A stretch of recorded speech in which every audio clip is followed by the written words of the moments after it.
नमस्ते सबैजनालाई। आज हामीले लङ क्वेसन NEA को लङ क्वेसन लिएर आएको छौँ।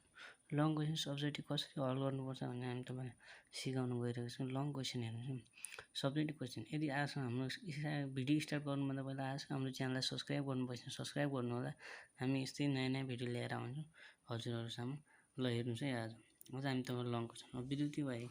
विद्युतीय वायरिङ भनेको विद्युतीय वायरिङ भन्नाले घर कम्पाउन्ड भन्ने कल कारखानामा हैन यो पढ्नुहोस्। विद्युतीय वायरिङ भनेको यति लेख्दा पुग्छ। वायरिङ भनेको के भने यति, अथवा आफूलाई लेख्न मन लाग्यो थोरै सामानको बारेमा पनि नाम लेख्दा हुन्छ, नत्र यति लेखि पुग्छ है। हेर्नुस्, वायरिङ भनेको अब वायरिङको प्रकार के छ त? वायरिङ भनेको यति नै, वायरिङको प्रकार है। अब प्रकारको बारेमा भन्दाखेरि अब प्रयोग गर्ने आधारमा अब टाइप्स अफ वायरिङ, वायरिङ त house wiring, industrial wiring, house wiring single phase, 3 phase हुन्छ। अब वायरिङ इन्डस्ट्रियल वायरिङ भनेको 1 ले 3 फेज हुन्छ हैन। प्रयोग गर्ने आधारमा वायरिङको प्रकार अब clip wiring, casing capping wiring, button wiring, conduit wiring, lead state wiring.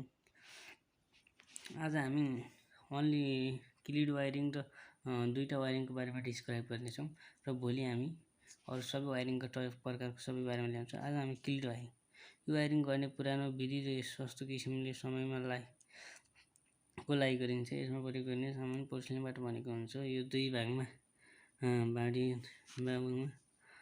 बाँडिएको हुन्छ। दुई भागमा हुन्छ। तल्लो भाग क्लिप भित्रमा लगाइन्छ र त्यसपछि बीचमा तार राखेर अनि माथिल्लो ढकन बाहिर लगाइन्छ र यसबाट कसिन्छ। अब एडभान्टेज अफ कहिलेकाहीँ सोध्नुहुन्छ क्लिप वायरिङको एडभान्टेजहरू लेख्नुहोस् भन्छ। क्लिप वायरिङ एडभान्टेज यो सबैभन्दा सस्तो वायरिङ हो। स्थापना गर्न सजिलो हुन्छ, निरीक्षण गर्न सजिलो हुन्छ, फल्ट छिटो पत्ता लगाई मर्मत गर्न सजिलो हुन्छ।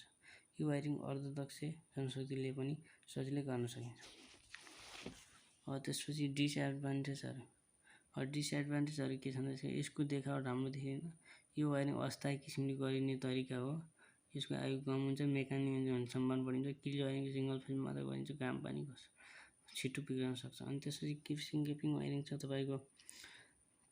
आज हामी केसिङ क्यापिङ वायरिङ पनि पढ्छौँ। यो वायरिङ विशेष गरी घरायसी एवं कार्यालय भवनमा गरिन्छ, लो भोल्टेजमा गरिन्छ। यसमा सतहको बाहिर वा भित्र केसिङ क्यापिङ बिछाएर स्कुलले कसिन्छ, त्यसमा तार बस्छ र पछि गएर क्यापिङ लगाइन्छ। अब advantage of casing capping wiring, केसिङले हामी एडभान्टेज र डिसएडभान्टेज सोध्छ। त्यसैले अब हामी डिसएडभान्टेज के छ त केसिङ क्यापिङका ड्याम प्रुफ, घाम पानी भएको ठाउँमा यो टिक्दैन।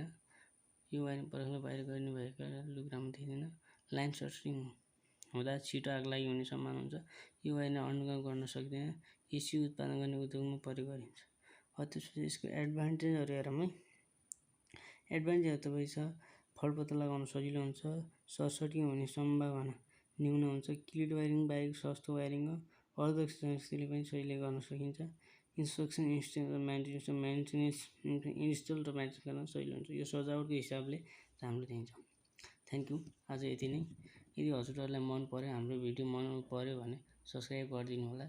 र हामी भोलि वायरिङकै 3टा बारेमा, अब वायरिङको प्रकार हामी 5वटा थिए, 5वटा हामीले 2टा आज पढ्यौँ, 3टा भोलिको सेकेन्ड पार्टमा ल्याएर आउँछौँ। यदि हाम्रो च्यानललाई यो भिडियोहरू मन पर्यो भने सब्स्क्राइब एक सेयर गरिदिनु होला। र किनकि आउने भविष्यमा तपाईहरुलाई नयाँ भिडियो सिक्न र गर्नको लागि सहज हुनेछ। हस्, थ्याङ्क यू, धन्यवाद।